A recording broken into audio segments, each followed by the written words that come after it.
Salut à tous, on se retrouve pour l'épisode 3290 du Zap Image. On commence aujourd'hui en ce mardi 6 mai avec des anniversaires et on commence tout d'abord avec le joueur de Chelsea, Cole Palmer. Il fête aujourd'hui ses 23 ans, bon anniversaire à lui et bonne nouvelle avant-hier, il a enfin marqué un but. Il n'avait plus marqué depuis le 14 janvier, 18 matchs d'affilée où il n'avait pas marqué. Il a marqué un but sur penalty lors de la victoire 3-1 contre Liverpool. Donc bon anniversaire à Cole Palmer et également tiens, l'ancien joueur de Chelsea, c'est Mato Kovacic. Maintenant il joue du côté de Manchester City. Il fête aujourd'hui ses 31 ans.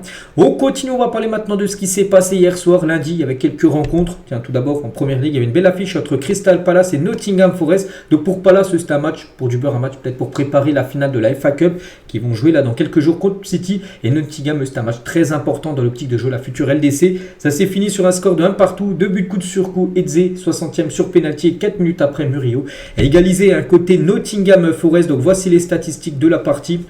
Un match plutôt serré, mon peur que Crystal Palace a quand même beaucoup plus de tirs que Nottingham Forest. Donc les deux buteurs, donc Eze et Murillo, donc deux buts coup sur coup. Et du coup, si on regarde ce classement, parce que là il y a un gros suspense pour savoir, bon pas qui gagnera le championnat, parce qu'on sait que c'est déjà Liverpool, mais qui sera en Ligue des Champions saison prochaine. Donc c'est le top 5 qui se qualifie. Donc la deuxième Arsenal, parce que le premier Liverpool a déjà leur place. Donc Arsenal deuxième 67 points, City 64 points, Newcastle 63, Chelsea 63, Nottingham 61. On peut même aller jusqu'au 7e Aston Villa 60 points. Il reste plus que 9 points à donner. Donc voilà, on peut voir chaque équipe, par exemple Arsenal, ils auront Liverpool, Newcastle, Southampton lors des 3 derniers matchs. Newcastle aura comme Chelsea, Arsenal, Everton. Voilà, on peut voir comme des gros programmes. Chelsea, regardez, ils auront Newcastle, Manchester United et Nottingham Forest, un concurrent direct pour Chelsea, ils sont à 2 points derrière. Donc voilà, il y aura du suspense garanti jusqu'à la fin de la saison pour voir qui ira en LDC. Ça se peut, donc il y aura les 5 premiers qui se qualifient, peut-être une 6e équipe, comme j'ai dit. Si Manchester ou Tottenham venait à gagner l'Europa League, ils seront qualifiés directement en Ligue des Champions. On quitte l'APL, on prend la direction de l'Italie avec également une belle affiche hier, le Genoa contre l'AC Milan et c'est l'AC Milan qui s'est imposé 2-1. Notez que Vitinha, l'ancien Marseillais, était buteur côté Genoa avant que Léo ait un but contre son camp, un but coup sur coup, en 2 minutes même, 76e et 77e minute de jeu. Ils ont renversé, ils ont égalisé et mené. Et après, il n'y a pas eu d'autres buts. Et du coup, l'AC Milan s'est imposé 2-1 lors de cette 35e journée du côté de la Serie A. Voilà, donc là, l'AC Milan renverse le Genoa seulement 2 minutes de jeu. Donc l'homme du match, c'est Rafael Leao, le meilleur joueur de cette partie. Donc félicitations portugais. Et Leao, cette saison, avec son nouveau but, donc c'est 8 buts et 8 passes D en 33 matchs de Serie A. C'est pas mal, décisif 16 fois cette saison, Rafael Leao. Et à la fin du match, il a pu faire une photo avec Mario Balotelli. Il a mis en mention idole, c'est son idole. Voilà, ils ont pu faire une photo les deux à la fin de la rencontre. Parce que Balotelli jouait, je ne sais plus s'il joue, mais je crois qu'il jouait à l'époque du côté du Genoa. Donc c'est pour ça qu'ils ont pu faire une photo ensemble. À noter que Mike Maignan, grosse partie, regardez comme l'arrêt réflexe de Mike Maignan hier face au Genoa. Le ballon, on pensait qu'il allait rentrer, regardez, même je crois qu'il doit rentrer mais pas entièrement et du coup le but n'a pas été validé parce qu'au dernier moment il a réussi à le sortir. Énorme arrêt bien sûr du gardien français. Concernant notre français qui a joué, c'est Youssouf Fofana, donc il est sorti blessé contre les Genoa. Ça c'est un coup dur bien sûr pour l'AC Milan pour cette fin de saison. On espère que ce soit pas trop grave pour l'ancien joueur de l'AS Monaco. Et concernant l'équipe du Genoa, tiens, on va parler de Vitinha, je dis l'ancien Marseillais. Donc avec son but hier, c'est seulement son premier but de la saison en Serie A. On arrive quand même sur la fin de saison, il reste plus que 3 matchs. Et voilà, et enfin son premier but, bon, on va dire mieux vaut tard que jamais pour Vitinha, mais bon, une saison très compliquée, seulement 3 buts et passes D, en gros, depuis le début de saison, il a fait 2 passes D, 0 but, donc là, maintenant 1 but et 2 passes D, ce qui fait 3 buts et passes D en 22 matchs de Serie A cette saison. N'oubliez pas que l'ancien attaquant de l'OM, c'est la recrue la plus chère du club phocéen. À Marseille, il avait acheté comme 32 millions d'euros, ils ont réussi à le vendre au Génois, mais voilà, c'est un joueur quand même qui est en grande difficulté depuis quelques temps.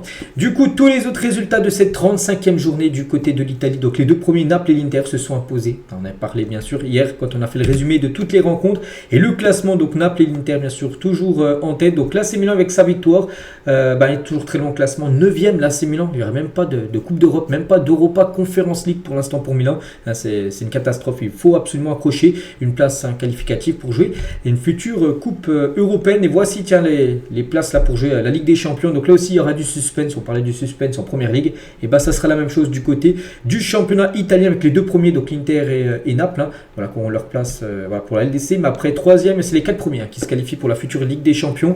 Donc voilà, 68, bon, l'Atalanta bien parti pour être en LDC, mais après il y a 3 équipes à 63, une équipe à 62, 59 et 57. Là c'est Milan qui a quand même décroché, on verra, il reste plus que 9 points à prendre pour chaque équipe du côté du championnat italien. Du côté de l'Espagne, il y avait également une rencontre hier, le Girona contre Mallorca, victoire de Girona 1-0, c'est Stuani, l'unique buteur du match, un but en tout début de rencontre à la 10e minute de la partie. Après, il n'y a pas eu d'autres buts, bon, victoire logique de l'équipe de Girona. Et du coup, tous les résultats de cette 34e journée du côté du championnat espagnol et le classement. Donc le Barça, toujours 4 points d'avance bien sûr par rapport au Real Madrid. Donc là il reste encore 4 matchs, donc 12 points donnés. Donc voilà, puis n'oubliez pas que dimanche à 16h15 le Barça reçoit le Real. Donc ça sera un match capital. Si le Barça s'impose, on pourra dire que la Liga est pliée, mais si le Real Madrid s'impose, le Real Madrid reviendra à un point du FC Barcelone.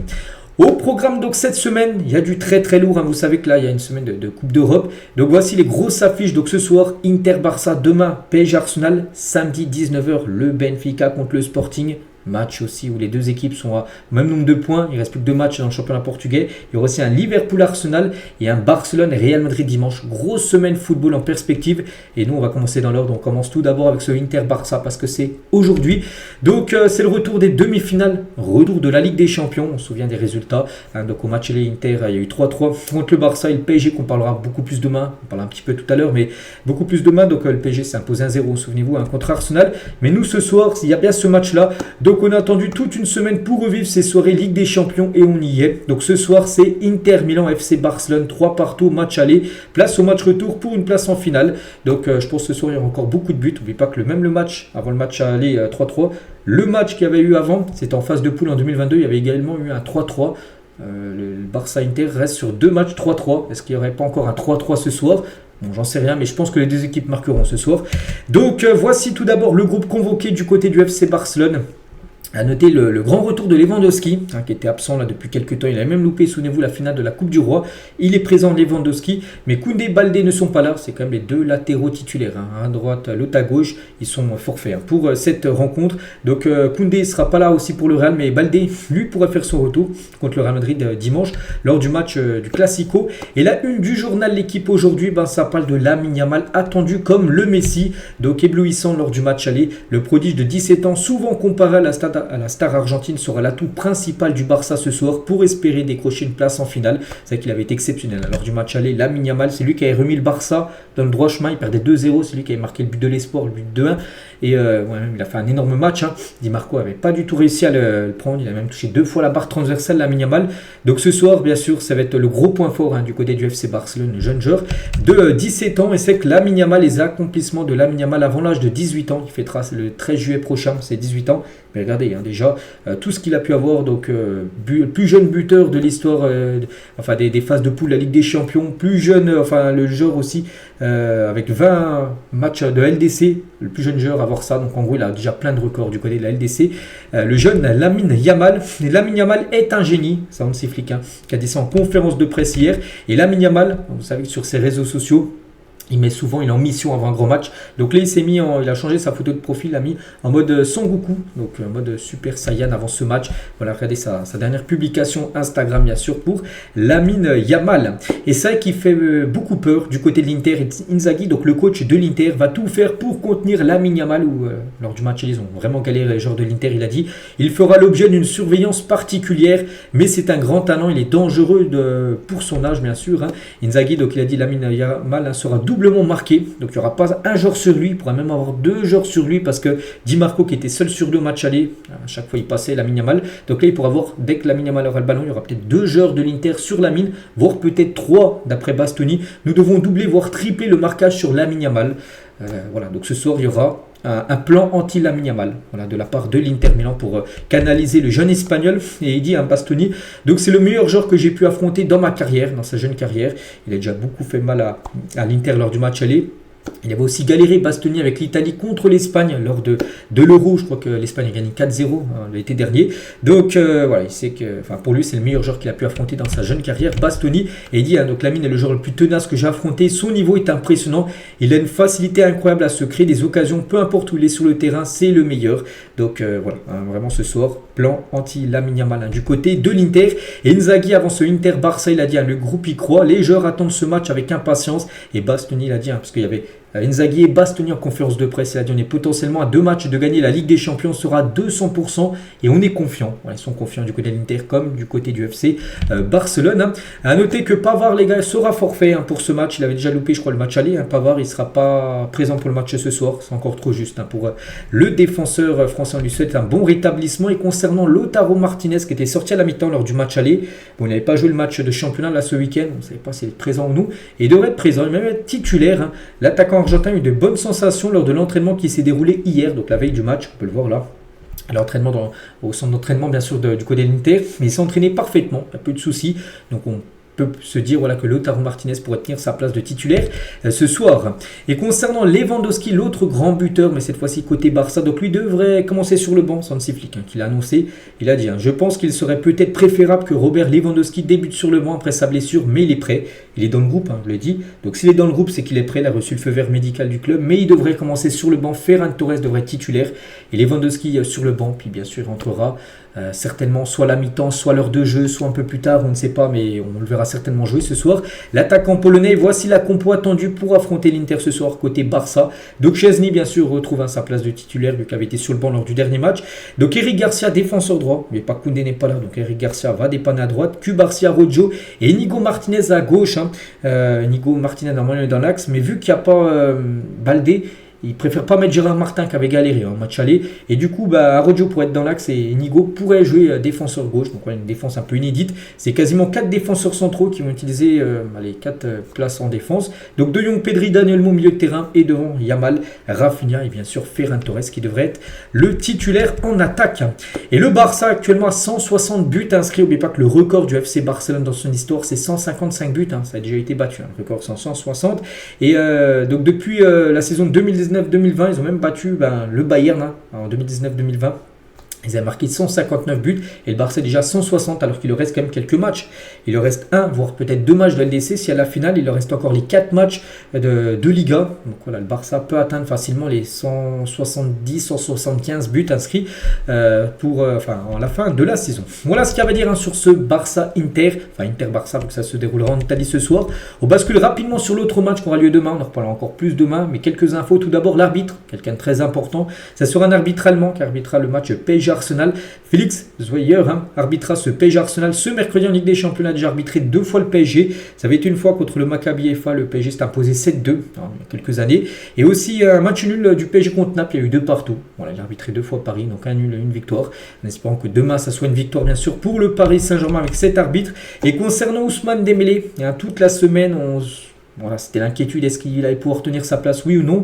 Et normalement, oui. Donc les chances de voir Dembélé titulaire contre Arsenal mercredi sont de plus en plus élevées. Le Français a envie de jouer et se sent bien. Et hier, il y avait l'entraînement du côté de Paris. Il a participé parfaitement à l'entraînement. Donc aujourd'hui, 2 nouveaux entraînements pour les joueurs du PSG. Je pense que s'il s'entraînait hier parfaitement, ça devrait l'être encore aujourd'hui. Donc il devrait certainement tenir sa place, être dans le groupe et être titulaire pour le match. Demain, ça c'est une très bonne nouvelle bien sûr pour l'équipe parisienne. Et toujours tiens avec Dembélé, on revient sur Sampoli qui revient sur sa déclaration où il comparait Dembélé à un autiste. Il avait déclaré à SoFoot il y a quelques temps, il a dit il joue comme un autiste, il commence l'action, il la termine tout seul, il n'a pas la capacité de faire briller un coéquipier, il sait juste faire briller lui-même. Donc il s'est expliqué chez le journal Sport depuis cette interview qu'il avait dit à SoFoot. J'étais très mauvais pour m'exprimer, je suis très émotif et passionné et tout ce que je voulais dire c'est que Dembélé n'est pas un joueur qui combine, il regarde ses adversaires et le but bien plus que ses coéquipiers. Pour moi, c'est l'un des meilleurs du monde, mais dans un contexte comme celui du Barça, où les combinaisons sont nécessaires, il s'isole et n'est pas aussi performant. Voilà en gros ce qu'il a pu dire sur Ousmane Dembélé, Jorge Sampoli. Toujours tiens avec le Paris Saint-Germain, vu que là on parlait de Dembélé tout ça, on va parler du futur stade. On sait que le PSG, enfin l'objectif, ce serait de rester au parc, mais on sait que voilà, pour monter la capacité, pour l'instant la mairie ne veut pas vendre le parc et du coup tu ne peux pas faire de travaux pour monter la capacité du stade et du coup construire un nouveau stade. Et une finale à 2 se dessine pour le futur stade du PSG d'après l'équipe. Le PSG, les architectes du Paris Saint-Germain auraient trouvé 2 lieux pour en gros construire le nouveau stade, un à Massy et l'autre à Poissy. Voilà, ça sera une finale entre les deux.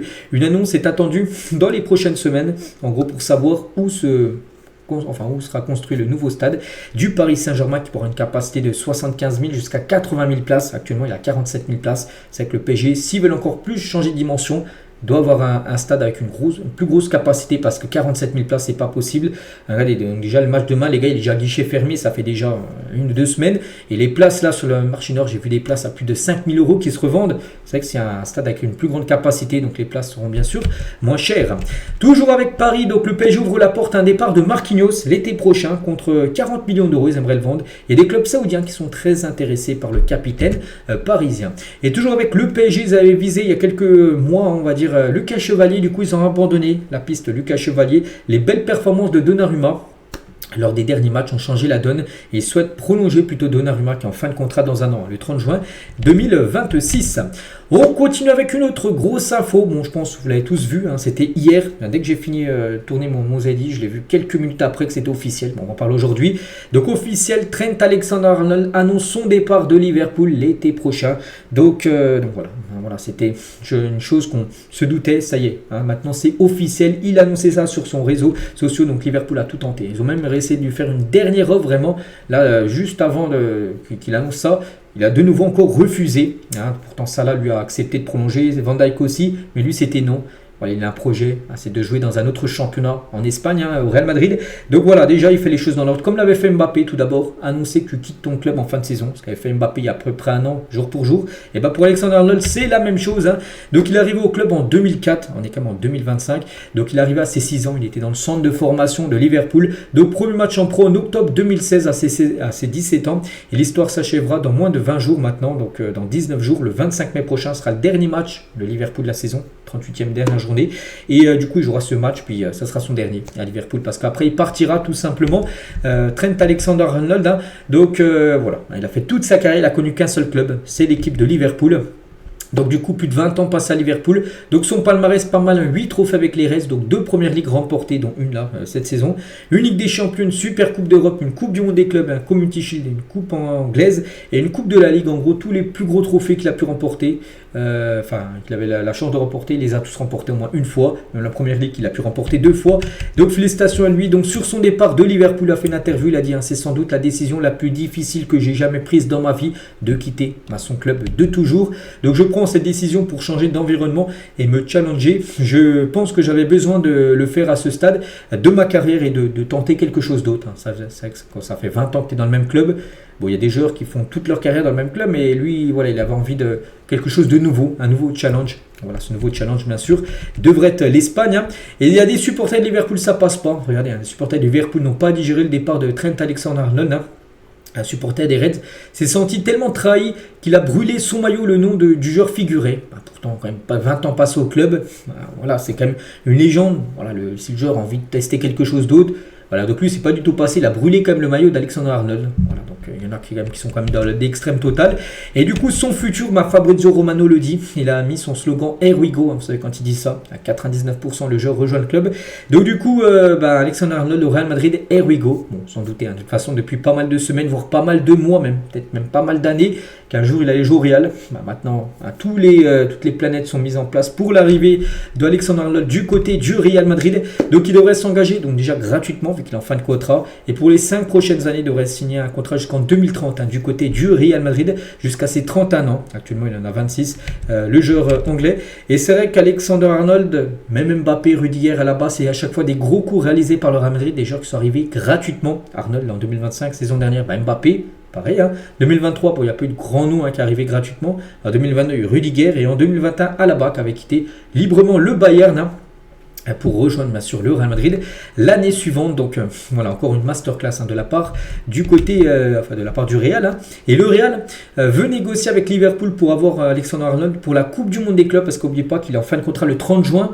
Mais la Coupe du Monde des clubs commence le 14 juin. Donc 2 semaines avant la fin de son contrat, le Real aimerait en gros l'avoir pour la Coupe du Monde des clubs. Et l'accord entre les deux clubs, hein, il pourrait avoir un petit transfert, vu que normalement il arrive gratuitement. Et du coup, le Real pourrait donner un peu moins d'1 million d'euros pour essayer de l'avoir 2 semaines avant pour qu'il puisse jouer la Coupe du Monde des clubs, tout simplement avec le Real Madrid.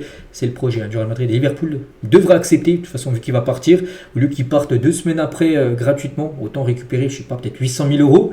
voilà, par rapport à un départ bien sûr d'Alexander Arnold.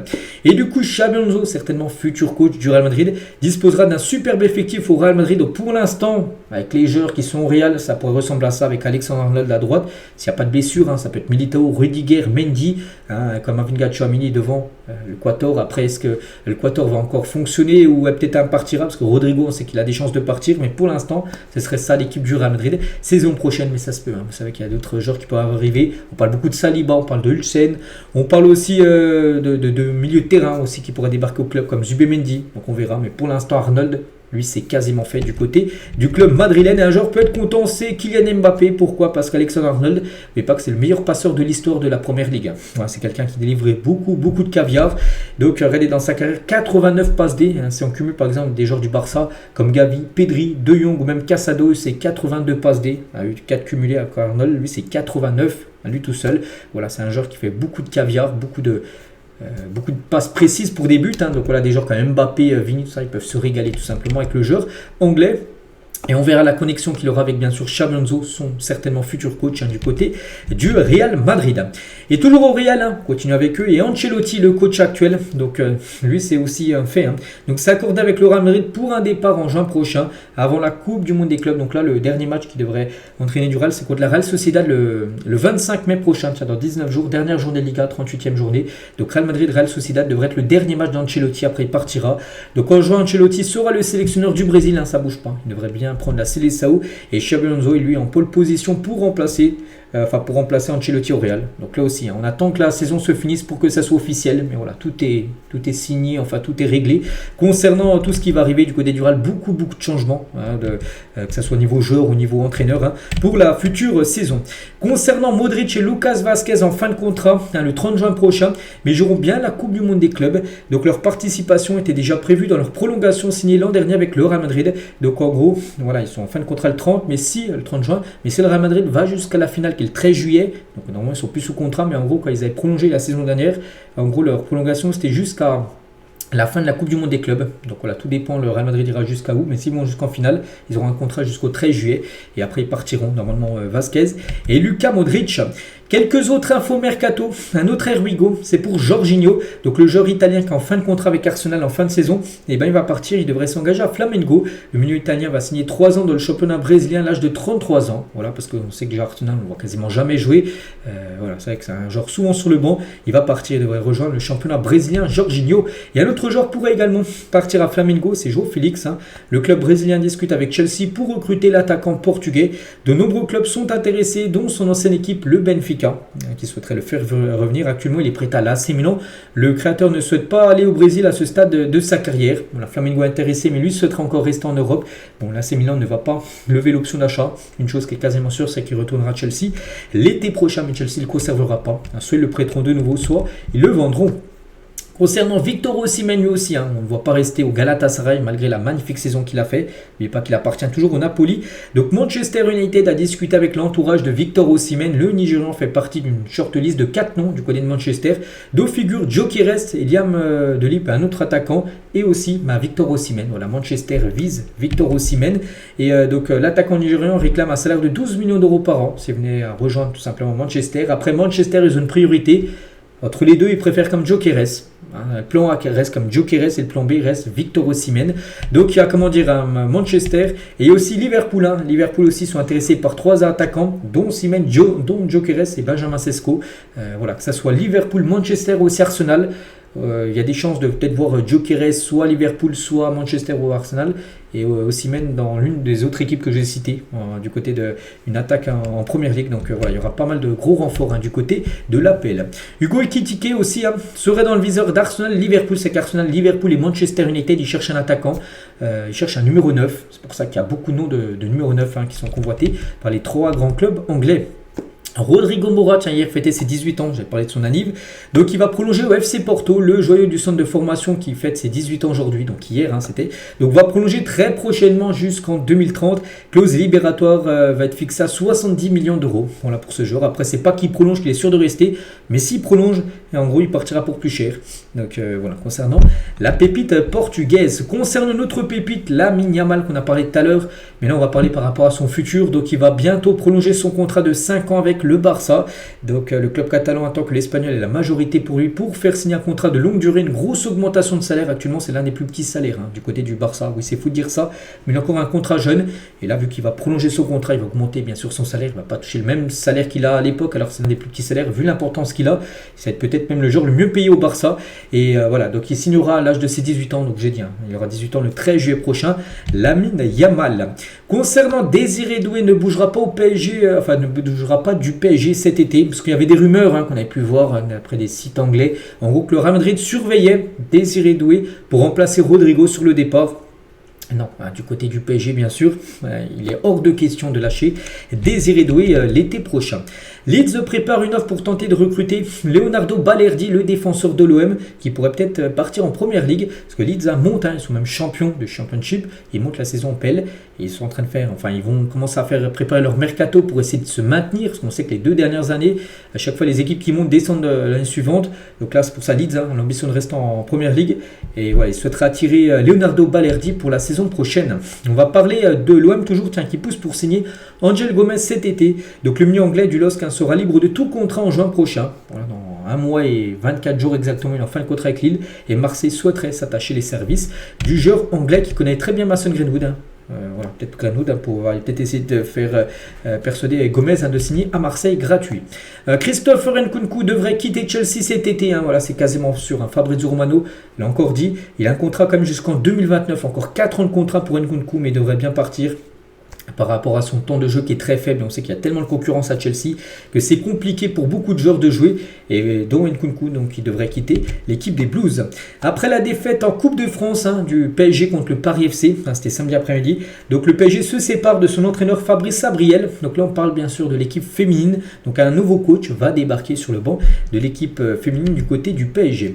Toujours avec les entraîneurs, Al Hilal qui a viré Jorge Jesus, c'était il y a quelques jours après la défaite en demi-finale de la LDC, vise 3 entraîneurs portugais pour succéder à Jorge Jesus, donc José Mourinho, Nuno Espirito Santo et Marco Silva. Voilà, et bien sûr un des 3 s'il a débarqué à Hilal pourrait toucher un contrat en or en signant dans son club qui a beaucoup d'argent. On va parler du Bayern Munich officiel. Le Bayern dévoile son nouveau maillot extérieur pour la saison prochaine, c'est officiel. Voilà, donc je le trouve très beau. En plus, avec Michael Olise, avec le flow qu'il a, Michael Olise, ça ressort parfaitement. Donc voilà, qu'est-ce que vous en pensez? Vraiment, il est magnifique. Donc le maillot domicile sera bien sûr de couleur rouge, le maillot extérieur sera de couleur blanc pour les Bavarois. Toujours avec les maillots de foot, voici à quoi devrait ressembler le futur maillot de l'Inter Milan qui joue ce soir. Mais la saison prochaine devrait porter ce maillot-là, version domicile. Voilà pour l'équipe de l'Inter Milan. On va parler de Didier Deschamps qui annoncera sa liste pour le Final Four de la Ligue des Nations le jeudi 22 mai prochain. Donc là, dans un peu moins de 20 jours à 14h. Donc les Bleus affronteront l'Espagne. N'oubliez pas, en demi-finale, ce sera sur un match simple. Et en cas de victoire, parce que là c'est la demi-finale, donc en cas de victoire, c'est la finale, soit le Portugal ou l'Allemagne qui jouera l'autre demi. N'oubliez pas que le Final Four se jouera en Allemagne. Voilà, donc petit avantage peut-être à l'Allemagne qui sera à domicile, mais voilà, donc France-Espagne, la liste sera dévoilée le 22 mai prochain par Didier Deschamps. On va parler de Rafinha qui révèle avoir failli jouer pour l'Italie. Bon, il joue pour le Brésil, mais il a failli en 2020 jouer pour l'Italie. Il a dit, j'étais sur le point de rejoindre la sélection italienne, je devais aller à l'Euro 2020 qu'ils ont gagné, mais heureusement je n'ai pas reçu mon passeport à temps. Jorginho m'appelait sans cesse, le staff italien avait un projet incroyable pour moi, quelque chose qui m'a vraiment séduit. Bon, au fond de moi, j'avais encore un petit espoir de pouvoir porter le maillot du Brésil. Après, je ne vous cache pas, je ne sais pas pourquoi il pouvait jouer pour l'Italie. Est-ce qu'il avait, je sais pas, non, je sais que déjà il n'est pas né en Italie, mais est-ce que voilà, son père est italien ou sa mère, je ne sais pas. Je n'ai pas regardé ça de plus près, mais il aurait pu jouer, il aurait pu représenter l'Italie. Bon, il représente maintenant la Seleção. Officiel, voici les 3 finalistes nominés pour le trophée Marc-Vivien Foé, en gros, récompensant le meilleur joueur africain évoluant en Ligue 1.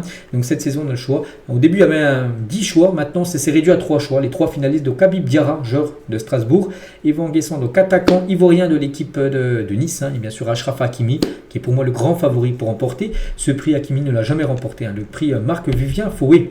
Pas de mise au vert à Rome pour l'OM cette semaine, choix des joueurs hier. Quand on a fait le débrief, j'ai dit que les joueurs avaient le choix. soit de retourner en Italie pour la mise au vert à Rome, ou soit de rester à Marseille pour cette fin de saison. Et du coup, ils vont rester à Marseille. Ils ne vont pas repartir à Rome pour préparer le prochain match, qui sera un déplacement au Havre, puis après réception de Rennes, puis après ça sera fini la saison pour Marseille. On va parler de Lyon, et c'est fou les gars, ce qui s'est passé. Ils ont perdu 2-1 contre l'équipe de Lens dimanche, mais face à Lens, les Lyonnais ont touché 75 fois le ballon dans la surface adverse, 75 fois. C'est du jamais vu en Ligue 1. Voilà, donc soit le plus haut total pour une équipe dans un match de Ligue 1 depuis qu'Opta collecte les données. Opta, ils collectent les données depuis 2006. Ça fait 20 ans qu'il n'y avait pas une équipe qui avait touché autant de fois le ballon dans la surface adverse, 75 fois pour seulement un but marqué. Voilà, ça a été très pauvre, on va dire, offensivement à Lyon. C'est dommage, parce que du coup ils ont perdu le match. Ils ont pratiquement dit adieu à la Ligue des Champions. Lucas Paqueta, ancien Lyonnais, est en larmes le week-end dernier pour avoir reçu un carton jaune contre Tottenham lors du match nul partout entre Tottenham et West Ham. Donc pourquoi il a pleuré? Parce qu'il a pris un jaune. Donc le Brésilien fait l'objet toujours d'une enquête après avoir été soupçonné de recevoir volontairement des cartons il y a quelques années, pendant que ses proches pariaient dessus, souvenez-vous. Et voilà, donc il y a toujours une enquête qui est en cours, et il a pris un jaune. Donc là, il a dans le jeu, il n'a pas fait exprès, mais à l'époque, il est soupçonné d'avoir fait exprès d'avoir pris des jaunes parce que ses amis et des gens de sa famille avaient mis des grosses sommes d'argent qu'il allait prendre un jaune dans le match. Il l'avait pris, et en plus quand on a vu les jaunes qu'il avait pris, on s'est dit il a un petit peu fait exprès. Donc voilà, quand il a pris un jaune avant-hier, mais il a pleuré. Voilà, Lucas Paqueta. On va parler cette fois-ci d'Edouard Mendy, et incontestablement une légende du continent africain, c'est vrai. Élu meilleur gardien de la Ligue des Champions asiatiques, gagné en plus avec Al Ahly, là c'était samedi dernier. Élu meilleur gardien de la Coupe d'Afrique des Nations avec le Sénégal il y a quelques années. Élu meilleur gardien de la Ligue des Champions quand Chelsea a gagné l'édition. C'est vrai que c'est l'un des meilleurs gardiens actuellement, enfin même sur les dernières années là, Edouard Mendy. On va parler de Michel Denisot, membre du conseil d'administration du PFC, donc le Paris FC, en gros l'équipe qui monte en Ligue 1 saison prochaine, révèle l'objectif du club en Ligue 1. Donc il a dit, c'est de faire un autre club différent du PSG avec une autre philosophie. L'idée, c'est d'être vraiment le club de la région Île-de-France et d'aller chercher tous les talents de cette région Île-de-France qui a peut-être le plus gros noyau de pépites. C'est vrai que plein de joueurs de la banlieue parisienne sont maintenant dans des très grands clubs. Donc en gros, le but, c'est d'aller chercher tous ces meilleurs talents de l'Île-de-France et de les faire jouer du côté du Paris FC. Des fois, ça se fait avec le PSG, mais c'est tellement compliqué après s'imposer en équipe première parisienne, que là, avec le Paris FC, eux, ils veulent faire ça, en gros. Donc l'idée n'est pas de faire revenir Mbappé à Paris, c'est plutôt de faire une équipe de joueurs provenant le plus possible de la couronne parisienne, de Paris et la banlieue parisienne. Ils souhaitent faire ça pour le futur, cette équipe du Paris FC. Un supporter angevin a été placé en garde à vue pour agression sexuelle sur mineur et en état d'ivresse. Donc présente dans le parcage à Nantes avec son père, une adolescente âgée de 15 ans. C'est plainte qu'un homme de 45 ans fortement alcoolisé, 2,48 grammes d'alcool dans le sang, ait posé la main sur ses fesses après avoir tenté de la toucher une première fois. Son père et elle ont porté plainte à l'issue du match. Voilà ce qui s'est passé lors du match entre Nantes et Angers. C'était dans le COP des supporters d'Angers, où Angers s'est imposé 1-0. Donc grosse force bien sûr à la victime. On va parler de Mohamed Abdelmonem, donc un joueur égyptien qui s'est blessé lors du match où le PSG a perdu 3-1 contre Nice. Donc il devrait être forfait pour la CAN 2025 parce qu'il s'est fait une rupture des ligaments croisés, donc terrible blessure. Et du coup, il devrait être forfait. Il ne pourra pas jouer la CAN qui commencera le 21 décembre prochain. Du côté du Maroc, on lui souhaite bien sûr un très bon rétablissement. Toni Kroos sur Pedri. Donc Pedri est actuellement le meilleur joueur du monde à son poste. Il domine 59 adversaires par match. Il élimine 11 à 12 défenseurs par match. C'est le meilleur, et si un joueur comme lui n'est pas là, vous le remarquez direct. Voilà le magnifique message comme de Toni Kroos, un légende du football, sur Pedri. Voilà, joueur maintenant bien sûr, joueur du FC Barcelone. Et tiens, en parlant du Barça et du Real, avec Toni Kroos c'était au Real à l'époque, on sait que du côté des hommes, il y a 4 points d'écart, mais pareil dans l'équipe féminine. Barça 78 points et le Real 78-74. Il y a 4 points d'écart Liga féminine et Liga homme, voilà, alors qu'il reste seulement quelques matchs à jouer. Donc pour l'instant le Barça est toujours devant le Real Madrid, que ce soit au niveau filles ou au niveau homme, mais pas que dans les hommes. Barça contre le Real dimanche. Et à noter quelques suspens en fin de saison. Donc là il y a par rapport à ces deux championnats, mais aussi par rapport à qui remportera le prix du meilleur buteur en Liga. 25 buts pour Lewandowski, 24 buts bien sûr pour Kylian Mbappé. Et aussi du côté du championnat portugais, il y a beaucoup de suspens jeudi, samedi 19h, le Sporting contre le Benfica, face à Benfica, mais les deux équipes ont 78 points. Donc si un vainqueur, À peu près, il restera plus qu'un match du championnat. Donc voilà, normalement, ça devrait le faire. Hein. Si une des deux équipes s'impose, bien sûr, elle devrait être championne du Portugal. Et on finit aujourd'hui, les gars, et on revient sur Gérard Darmanin qui présente ses excuses aux fans de Liverpool après le fiasco de la finale de la Ligue des Champions 2022. Souvenez-vous, il y avait plein de supporters de Liverpool qui n'étaient même pas rentrés dans le stade. Déjà, la finale devait démarrer à 21h, elle avait commencé à 21h30. C'était n'importe quoi, les gars, à ce qui s'était passé. Et il a dit, lors de la première sortie publique, j'ai dit ce qu'on m'a dit, les Anglais foutent le bordel. Donc ce n'était pas entièrement faux, parce qu'il y a eu des faux billets, des agressions côté policier, mais ce n'était pas vrai au sens littéral du terme. Hein. La première cause de difficulté, c'était les délinquants qui attaquaient les gens qui allaient au Stade de France. Le coupable était facile, je m'en excuse auprès des supporters de Liverpool. Ils l'ont mal pris et ils ont raison. Parce qu'il avait dit en gros, voilà pourquoi c'est mal passé, c'est à cause des supporters anglais, supporters de Liverpool qui ont fait n'importe quoi. Mais non, c'était des délinquants en gros qui agressaient les gens pour prendre les billets. Il y a même des personnes qui sont rentrées sans billets, ils escaladaient les grilles, c'était n'importe quoi. La sécurité est complètement débordée. Donc il a dit on s'est trompé de dispositif, on s'attendait à une guerre de hooligans et on a eu des gens qui sont venus faire des raquettes. Voilà, en gros il s'excuse auprès des supporters de Liverpool parce que lui c'est le ministre bien sûr de l'Intérieur. Il est très mal préparé, on va dire, la sécurité autour de cette finale hein, qui avait été jouée bien sûr au Stade de France. Donc voilà les gars ce qu'il y avait à dire, j'espère que ça vous a plu. Donc on se retrouve nous demain bien sûr, hein, demain mercredi, on fera le débrief du match de ce soir et on préparera également le match du PSG contre Arsenal. Bonne journée à vous et à demain.